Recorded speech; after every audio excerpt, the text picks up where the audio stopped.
दलित चिंतन पर कमल भारती जी की पुस्तक लोकतंत्र में भागीदारी के सवाल के पिछले एपिसोड में हम चर्चा कर रहे थे क्रांति और प्रतिक्रांति के बीच दलित मुक्ति के प्रश्न लेख के ऊपर, जिसकी शुरुआत में ही कमल भारती जी इस बात को रखते हैं कि मनु को हिंदू समाज व्यवस्था का निर्माता कहा जाता है और आगे आने वाले सभी स्मृतिकारों और धर्मज्ञों ने उसी का अनुसरण किया है। साथ ही वे इस बात को मेंशन करना भी नहीं भूलते हैं कि पुष्यशुंग मित्र जब पूर्ण रूप से सत्ता पर काबिज होता है तो सबसे पहले वे बौद्ध धर्म का सफाया यहां से करता है और सख्ती से मनु के कानूनों को समाज पर लागू करता है।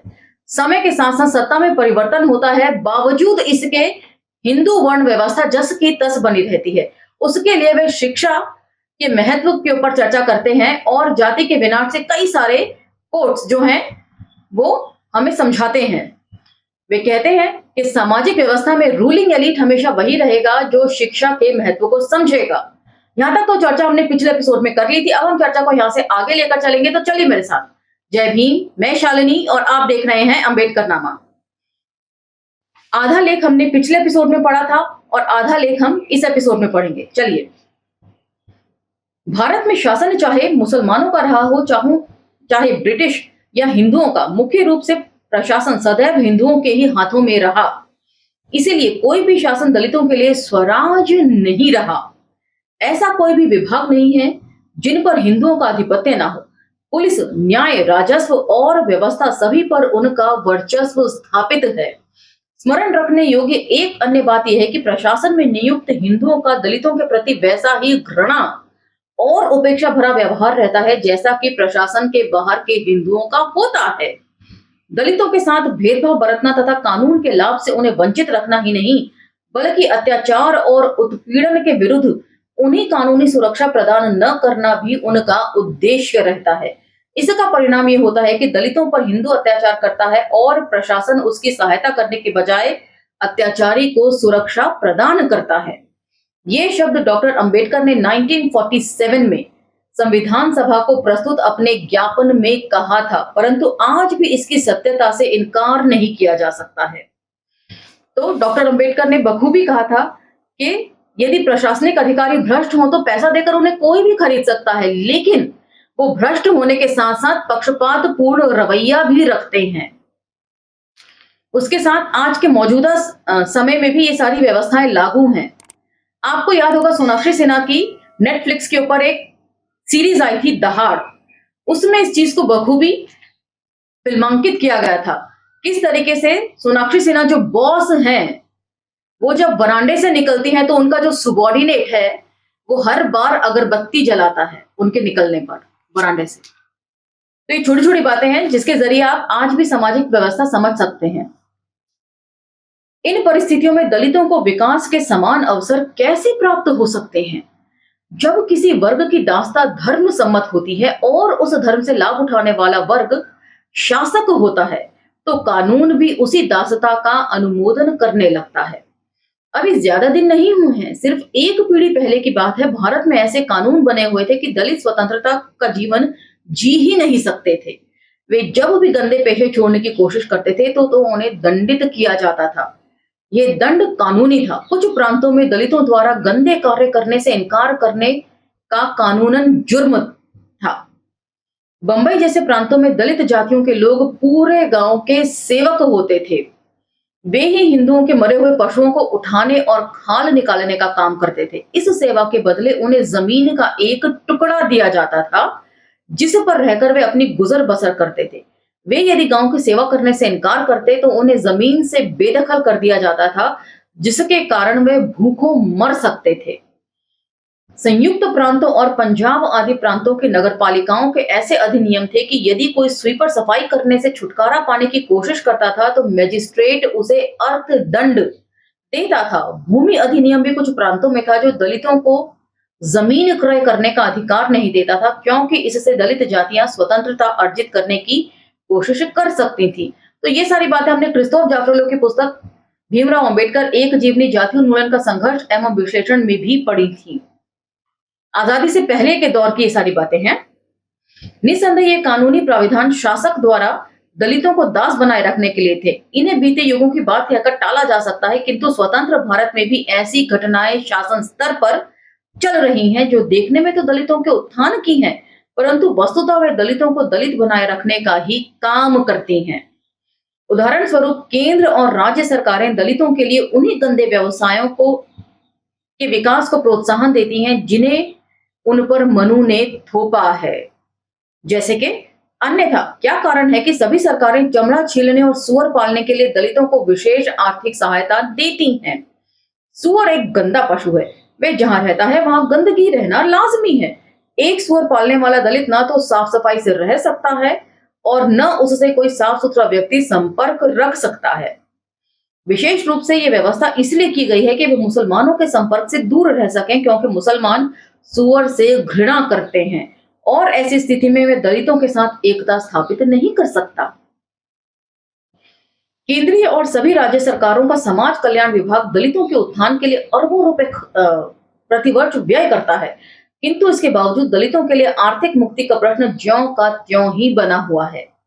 रोजी रोटी के लिए आज भी हजारों दलित गांव से पलायन कर नगरों में जाते हैं। सरकारी ही आंकड़े बताते हैं कि गरीबी की रेखा के नीचे रहने वाले लोगों का प्रतिशत बड़ा है, बेरोजगार दलितों की संख्या बड़ी है और दलितों के साथ बदसलूकी, अत्याचार और हत्या की घटनाओं में वृद्धि हुई है और ये आंकड़ा अब 80 करोड़ तक पहुंच गया है। मोदी जी हर भाषण से बोलते हैं कि अब वे 80 करोड़ लोगों को मुफ्त में 5 किलो अनाज बांटते हैं। 80 करोड़ लोगों को इन्होंने एकदम भीख पर लाकर रख दिया है, भिखमंगा बना दिया है इस देश के। और वो दावा भी करते हैं कि आगे ये आंकड़ा जो है वो 100 करोड़ करने वाले हैं।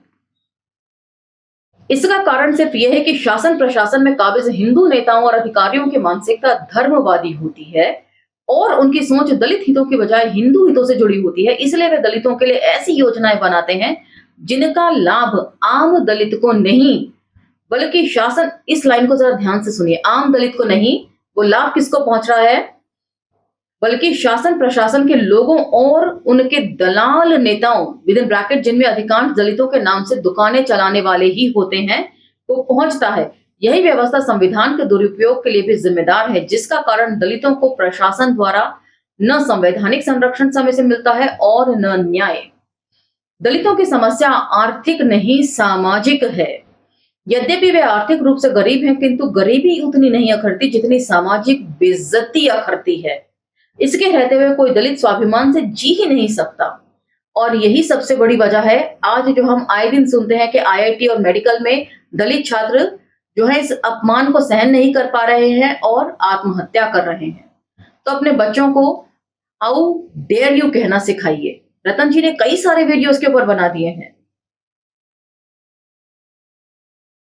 ये धार्मिक मान्यताओं की देन है जो हमारे समाज में रच बस गई है और जिन्हें कोई भी हिंदू छोड़ने के लिए तैयार नहीं है। यदि सरकारें दलितों की मुक्ति के प्रति वास्तव में गंभीर हैं, तो उन्हें समाज से उन धार्मिक आस्थाओं और मान्यताओं को समाप्त करने की दिशा में प्रभावी कदम उठाने चाहिए जो मनुष्यता विरोधी और राष्ट्र को खंडित करने वाली हैं। सरकारों ने इस क्षेत्र में अपना दायित्व और सक्रिय भूमिका क्यों नहीं निभाई? केंद्र की कांग्रेस सरकार राजनीति से धर्म को पृथक करने पर जोर दे रही है, किंतु राजनीति से ज्यादा समाज को धर्म ने दूषित किया है। Point to be noted. राजनीति में धर्म को नहीं लाना चाहिए, ये बात बिल्कुल सही है, लेकिन राजनीति से ज्यादा धर्म ने बेड़ा गर्क कर रखा है समाज का।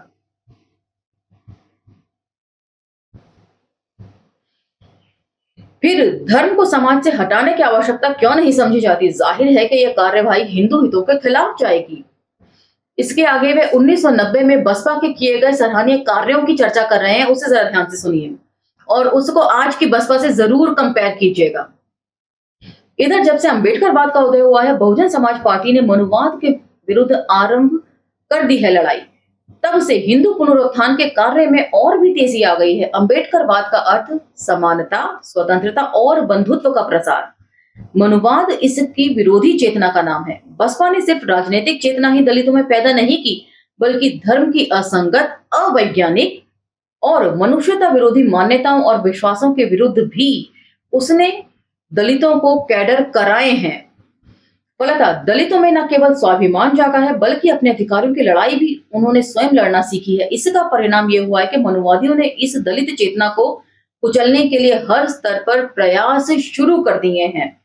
उन्होंने पिछड़ी जातियों को दिए जाने वाले अधिकारों के खिलाफ पूरे देश में हिंसा भड़काई और धर्म के आंदोलन और कर्मकांड तेज कर दिए हैं। इसने दलित वर्गों को शिक्षित करने का अभियान नहीं चलाया, बल्कि उनकी अशिक्षा से लाभ उठाते हुए उन्हें धर्म भीरू बनाने के प्रयास बार बार किए। इससे दलित भी दो गुटों में विभाजित हो गए हैं। एक गुट धर्म के पाखंड में मनुवादियों के साथ है, जो अपनी दास्ता को स्थायी बनाए रखने में लगा हुआ है। उसमें यह जानने की समझ ही नहीं है कि वह अपने भाग्य का स्वयं निर्माता है और उसके लिए उसे क्या करना चाहिए और क्या नहीं करना चाहिए। इसके विपरीत दूसरा गुट अपनी मुक्ति के लिए इस कदर सक्रिय है कि वे गांव में मनुवादियों के हर जुल्म का मुकाबला कर रहा है। वे लाठी गोली खाकर भी हिंदुओं की अधीनता स्वीकार नहीं कर रहा है। इस गुट के दलितों ने हिंदू त्योहार मनाने बंद कर दिए हैं, कुंभ के मेलों में जाना बंद कर दिया है, मंदिरों में जाना बंद कर दिया है, व्रत उपवास और तीर्थ यात्राएं बंद कर दी हैं, बेगार करना बंद कर दिया है, गंदे काम करना छोड़ दिया है, ब्राह्मणों के पैर छूना बंद कर दिया है, ठाकुर साहब को देखकर चारपाई से उठकर खड़े होना छोड़ दिया है, अपने बच्चों को स्कूल भेजना आरंभ कर दिया है और पूर्ण स्वाभिमान से जीना शुरू कर दिया है। ये इसी का परिणाम है कि गांव में दलितों पर अत्याचार बढ़ गया है और सवर्णों तथा दलितों के बीच संघर्ष की हिंसक घटनाएं आए दिन घटित हो रही हैं। तो यहाँ पर एक पॉइंट पर मैं खास तौर से आप लोगों का ध्यान आकर्षित करना चाहूंगी कि दलितों ने हिंदू त्योहार मनाने बंद कर दिया है। इसके ऊपर अंबेडकर नामों पर रतन जी ने डॉक्टर अंबेडकर के राइटिंग्स एंड स्पीचेस से के हवाले से एक वीडियो बनाया था कि वे कौन से 3 त्योहार हैं जिसे न मनाने की सलाह डॉक्टर अंबेडकर देते हैं। वो आप जाकर प्लेलिस्ट में जरूर चेक कीजिएगा और मैं भी इसको डिस्क्रिप्शन बॉक्स में वीडियो का लिंक जरूर डालूंगी। और दूसरा एक और वीडियो है भंवर मेघवंशी जी की आत्मकथा मैं एक कार सेवक था का पाठन मैंने किया था। उसमें उन्होंने स्पष्ट तौर पर लिखा है कि संघ की शाखाओं में होली दिवाली जैसे त्योहार नहीं मनाए जाते, क्योंकि ये त्योहार जो है वो फसलों से जुड़े हुए त्योहार हैं।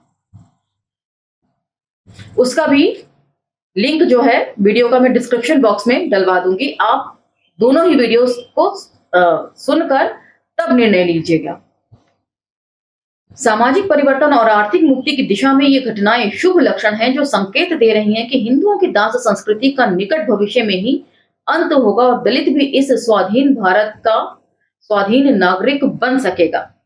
12 अक्टूबर 1993 को ये लेख लिखा गया था। इसी के साथ ही लेख समाप्त होता है। इस लेख के माध्यम से आपको क्या समझ में आ रहा है, आप कितना विचार मंथन कर रहे हैं, वो सभी कुछ मुझे कमेंट सेक्शन में लिखकर बताते रहिए। वैसे आपके बहुत सारे कमेंट्स आ रहे हैं, उसके लिए बहुत बहुत शुक्रिया। असहमतियों का भी बहुत बहुत स्वागत है। इसी के साथ मुझे आज्ञा दीजिए और मिलते हैं अगले एपिसोड में अगले लेख के साथ। धन्यवाद। जय भीम।